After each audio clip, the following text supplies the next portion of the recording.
Hello. Hello, everybody. Good day. Hope you all are having a good day. Today we're going to talk about Path of Daggers by Robert Jordan. It is part of the Wheel of Time, book 7. I don't know. I think book 7, I believe. No. What book is it? 8. Book 8. Book 7 is the Crown of Thorns. Crown of Sword. Thorns. Right. The All right. Crown of Thorns. So so let's get into this book. At the beginning, we see that Elaine and her group are trying to escape the Swanchan, and Elaine basically, as they're trying to go through a portal, she's unable to unweave the thread, unweave the power that you use, I guess, the spell that you use to make the portal. The threads, you can't pull them out properly. Right. Because and, you know what? Elaine's very incompetent. Yes, and she causes damage and chaos wherever she goes, and she creates a big crater, like a huge crater, a huge explosion, which kind of sends the Swanchan in a frenzy as they're always trying to figure out what new weapon that these people in this continent. But in reality, it is no new weapon. Right. It is Elaine messing up once again. Right. It's just Elaine not being able to do anything right. Right. Everywhere she goes. And so, so her storyline is basically her trying to get her kingdom back under control and trying to win her throne, which is right now is being contended by other noble women because of the void that Rand left behind when he overthrew a Forsaken. If I remember right, it was Gabriel. No, Robin, that's it. Robin. And so that's basically what Elaine's storyline is at this point. It's just her beginning her journey to get her throne back. And I guess they do come across a mystery. They find out there's probably a dark friend in their group as someone gets murdered. One of the Aes Sedai gets murdered. I can't remember her name. Do you remember? One of the sisters. That's Vandine's sister. Yeah, the sister gets murdered. Vandine's sister. And then Vandine gets severe depression. Right. And then the Aes Sedai, like the last book we talked about, the Aes Sedai, they starting to get their pride is starting to get knocked down a little bit. In this book, at the beginning, we find that it's really getting knocked down as Rand puts, and the Rand's part of the world, he puts them under control of the Aiel women. Right. Which is like the best thing they could possibly go through right now because they're kind of just living in the past and they need to be brought to the present. They need to be humbleized. Humbled? Yes, they need to be humbled. So that doesn't really good for the Aes Sedai with round. What do you mean? They're gonna get so freaking Egwene-ish. Egwene-ish, yeah. They're gonna get some Aes Sedai training. Even the ones who helped him escape, they don't get. I mean, they get more freedom, but they don't get much better treatment as they're under the careful eye of the wise ones. Yeah. I do like the part where he takes the two Aes Sedai to the Wind Walker, to the boat. It's been such a long time since I read this. The sea folk? Yeah, the sea folk. And he makes them kneel and kiss his ring and stuff. Well, they do it by themselves. Yeah. But we're over here. The camera's over here. No, it's right there. So we get that part with Rand. Anything else sticks out with Rand that you liked in this chapter, in this book? He's losing it. He's losing it. Yeah, he's starting to go crazy. Cadsuane. I think this is the book that Cadsuane gets introduced. And she just treats him like a little boy. Imagine if it's not. I'm pretty sure it is. She treats him like a little boy. And Cadsuane needs this very big knockdown. Yeah, Cadsuane is, yeah. But she's like in awe, like all the Aes Sedai, like, I thought you were dead. And she's getting tired of everybody thinking that she was dead. Yeah. Yeah, she's just like, I gave you that idea. Right. But I think the book really covers heavily with Perrin. His storyline in this is pretty important, and Egwene, I guess. we'll go with Gwen since she has a little minor role than Parent. So what happens in Egwene in this book? I think she declares war. Yeah, she declares war. Because all the sitters are, like, trying to walk all over her. And she's just like, you know what? Yeah. Screw you! Right, yeah, so this is the book where she's trying to solidify her leadership over the rebel Aes Sedai. And, because right now, she knows basically they want to use her as a puppet. And she's not having that. No, yeah, so she's politically maneuvering to get more control and get where they have to respect her more. And so she outmaneuvers them pretty well in this book by declaring war. And that way that once they declare war, the Almond Sea, what she is, has like total control and they can't really do anything. And then the other thing she does that people don't like... Only in war matters, not anything else. Yeah. Right. Which is the most important thing right now. Yeah, but she has control. They can't no longer try to... And Romanda and Lelaine, I think Lelaine is her name? Yeah, something like that. Romanda and her are just so annoying. They don't agree on anything. I'm like, you guys would not agree on like the color of the sky because you wouldn't allow the other person to be correct. Right, You're and like, you have to be wrong. And they're bittering, and their lust for power is what kind of helps Elaine solidify hers. Egwene.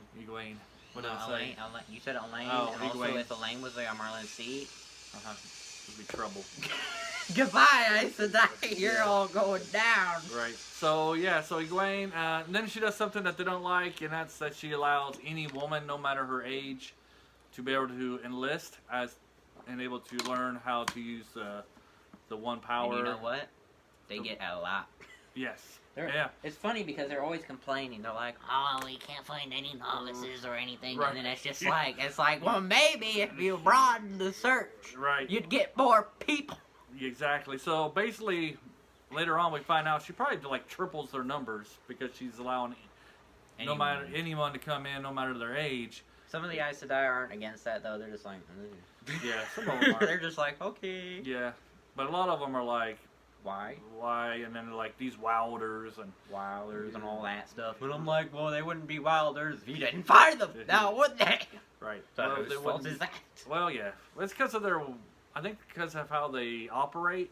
I think it discourages a lot of the women to go to them to help them find out if they can control the one power. Yeah, it's like the Aes Sedai are like, they complain about things, but then they also are the reason why those complaints happen. Yeah, they're the reason why they complain about, man, things are so bad, but in a lot of cases, they're the reason why everything are so bad anyway. Yeah, because they're just trying to hold on to that past. It's like, you gotta keep what works, and then progress what needs fixing. Like, that's, but they don't do that. They're just like, well, this is how they're like that one person that tries to bring like their entire house with them when they go to a different country. Mm-hmm. So, okay, but so they're the ones who, like that one person who brings everything. Right. Well, tries to bring up like I don't like this country because of these policies, and then they bring all those policies to another country that don't work.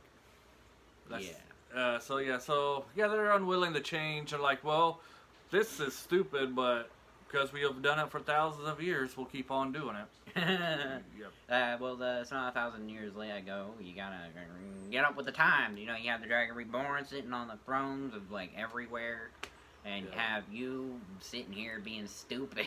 Right. So you do got these Aes Sedai that have their prejudices. Especially like the Red don't like men, and so their prejudice against men is why they want to control Rand so much and putting, a collar on him. What's really annoying is that, all of I think the only Ajas I really like are mainly brown, white, and gray, because they all seem to be, reasonable, because, the gray are always, trying to find the peace in between things. I'm like, that's really cool. And then the whites are always looking at things logically, and that's basically the embodiment of me. Yeah, I don't really like the white, because their logical thinking, a lot of times, some of their logic is really confusing, though. Sometimes, if they have the right logic, then it's good. But, some of the whites are also, putting the word logic in their sentences. They're like, logically, this, it. I'm like, you don't have to say that. Everybody knows you're going to be logical.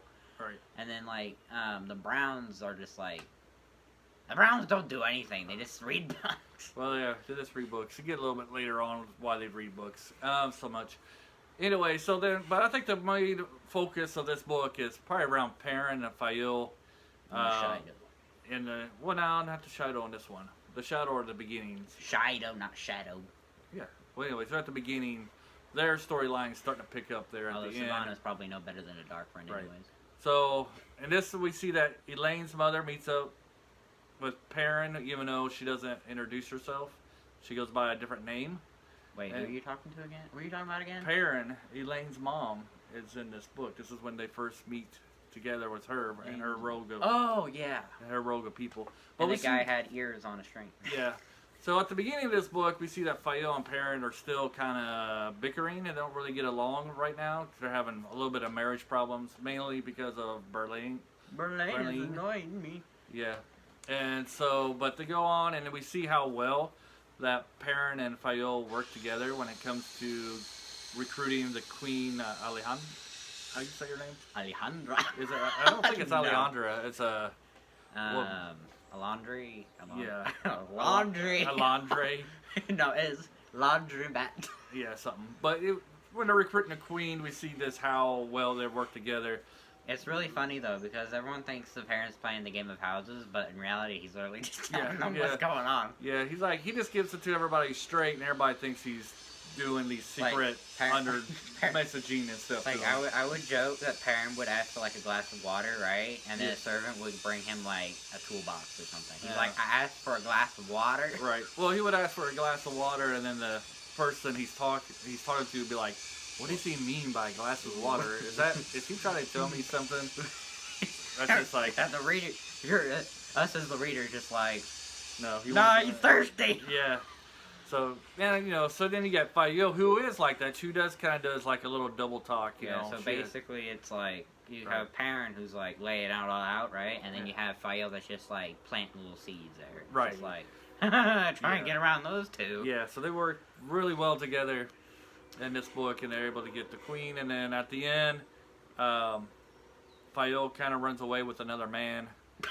Stop spoiling it for everyone! Oh my god. Well, I guess this is spoilers. I'll put it in the title, spoilers. Oh my god. But you ruined it for me like, 5 books into that series? She gets kidnapped, and Savannah and her group of Shido makes their appearance, and we see just what they're up to in the later books. It's really funny because Savannah's like, I'm going to marry Rand, and I'm like, are you going to want to marry someone who's like literally quite insane? Right. You want to marry him? Yeah. Ooh. Well, she thinks that because he's the Karakarn, yeah, that he has all the power, and she wants to be able to control the power. Her and the Aes Sedai, like in the White Tower, are basically the same. They want Rand, but they want to be able to. They want the same things. Control him. Yeah. That's all they're. Savannah would make the best like white. So Savannah is literally like the embodiment of the White Tower right now. But like worse because she's like really greedy. Yeah, she's and really like the greedy. White Tower isn't exactly greedy, I guess. Unless it has something to do with one power. Then they're pretty greedy about it. When we talk about the Aes Sedai, like refusing to break away with tradition, Savannah has no qualm about breaking. Yeah, tradition. She'll only fling it at someone's face if it favors her. Yeah. I'm like, you stupid hypocrite. Yeah, if it's something that benefits her, she's all about tradition, but the tradition goes against what she wants. She's like, she's like, it's that important. Cherry bomb that stuff out of here. Yeah. Yep. Anything else you liked about this book? I think Rand being nincompoopish and using a very powerful, like, Sarangrill. I think that's what it's called. Yeah, the sword. The crystal sword, is it? Cayenne door. Yeah. Yeah. So he starts blowing up everybody. Yeah, so there's a battle. Well, go ahead and explain it. Basically, Rand was watching this battle going down, and it was him versus the Swanchin, and the Swanchin were, like, winning a bit, and he wasn't very happy about it. So he took the sword that is not a sword, and then decided he was going to make it rain lightning, quite literally. So, he made very black clouds, and, lots and lots and lots of lightning fell from the sky at once, and it was like, this described as like being really bright. I'm like, I can't fathom that much lightning. Yeah, it's a lot of lightning. The only thing I can imagine though is just like a giant beam of light just going like that. Well, that's all I see. Flashing everywhere. And he's killing his own men. And he starts killing his own men too, and then because he gets knocked off his saddle, and then I think it's Bashir. He's like telling, he's like, stop it! You're killing us. Yeah, you're killing us. Yep, I like the part where we find out a little bit of spoiler that all the Swanchan, their power users, he throws all those. He's like, I can't handle these people. I'll just give them all to Elaine, and she can handle all these captives who can use the power. That's the one thing Elaine does have the right to blame Rand on, and that's throwing all those Suldam and Damani at her. Yeah, it's like, here, we don't have the resources. He's like, we don't have the resources to take care of Damani and the Suldam, so we'll just ship them over to Elaine, and she can deal with them. I can understand, like, the Swanchan people who, like, the Swanchan Damani, like, they were born in Swan. I don't know what the freaking heck their country's called. But that's what they're called. I don't know what their country's called. But they I can understand that because their culture is it's really dangerous to be able to control the one power. Yeah. But that's their beliefs. That's their beliefs, so they'll collar people. But in reality, it's you're not really doing anyone a favor. Right. And then they come to other lands. And they keep most of the things except for that one part with the one power. They'll collar anyone who can control it, and it's like you can't do that. That's not ethical. I mean, to them it probably is because they're protecting people, but it's also that it gets to the point where the Damani act more like animals than they do like people. They like being petted. They'll refer to themselves in third person. They do I'm just you took away their humanity. What have you done? Right. So in the later books we'll start to read how a lot of these Damani and Sodom, once they reach people who don't believe the way they do, it's kind of difficult to break them from that belief. But a lot of them are willing to break away, yeah. Because the Swanchan are not bad. I used to dislike them quite greatly because they were just annoying. Yeah, the first few books. But then I started meeting individual ones. I was like, okay, this is better. I can see them now. Egyanin was probably one of my favorites. She gets with Doman in one of the. I think it's one of the books before that one. So, I mean, they're really good at. They're really the people are really.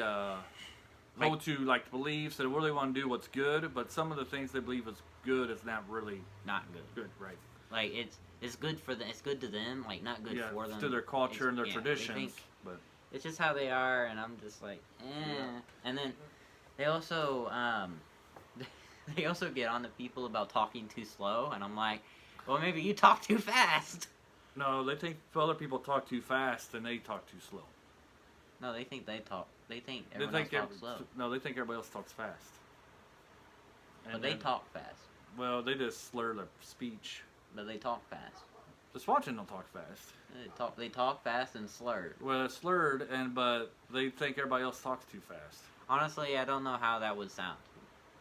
Well, I just hearing someone constantly slur their words. Okay. I'm just like, what? I haven't been. Okay, so real quick, I haven't lived in Mexico. When I learned Spanish in America, and then I went to Mexico and I heard them speak Spanish, I thought they talked too fast. Well, yeah, because they talk fast. Well, see, there you go. That's exactly what we're just talking about. So the Swanchan aren't used to their people talking as quick as they do. They like to slur. I don't know. It's just different. I don't know how it would sound though. Can you I want you to reenact it. Reenact it. I'm not gonna reenact it because I don't know. Slur your speech. I can't slur my speech. Well, neither can I. Well, maybe I do slur my speech, and the people are like, "You guys slur your speech all the time." I've been told I'm very articulate. Okay. I've been told that. I'm very quiet and articulate. As we've been talking about the traditions here, as we're wrapping this up, we learned that I think of all the people, the Swanchan are more adapt to. Accepting, I love their animals though. Yeah, accepting people's traditions. As we get later on, they are more they let people continue their old time traditions, and they will start to adapt to these, accept these traditions. Except when it comes to people who can have manipulate the one power and also that's laws and things. That's a no compromise type of thing for them. And also, like, they don't believe in, like, Trollocs or Murdral or anything. And I'm just like, you should have stayed on your own thing because you came in the most inopportune time ever. Right. And we'll talk about that subject a little later. So, if there's anything you guys liked about this book that we didn't cover, please leave it in the comments. Leave a like button, and hopefully we'll see you next time. Bye. Adios.